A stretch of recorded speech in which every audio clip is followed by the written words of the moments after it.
Λοιπόν, ας δοκιμάσουμε ένα κόλπο το οποίο έχει μειονεκτήματα. Βάλτε στο μυαλό σας έναν αριθμό από το 1 μέχρι το 10. Πολλαπλασιάστε το με το 9. Αν είναι διψήφιος ο αριθμός που βρήκατε, προσθέστε τα ψηφία μεταξύ τους. Από αυτό τον αριθμό που βρήκατε, αφαιρέστε 5.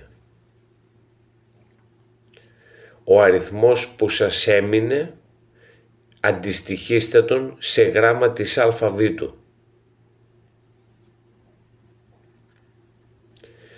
Από αυτό το γράμμα βάλτε μία χώρα.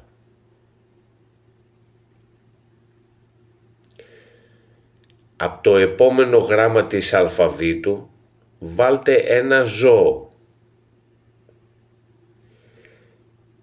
Το συχνότερο αποτέλεσμα είναι και η ερώτηση αν έχει η Δανία ελέφαντες. Ευχαριστώ.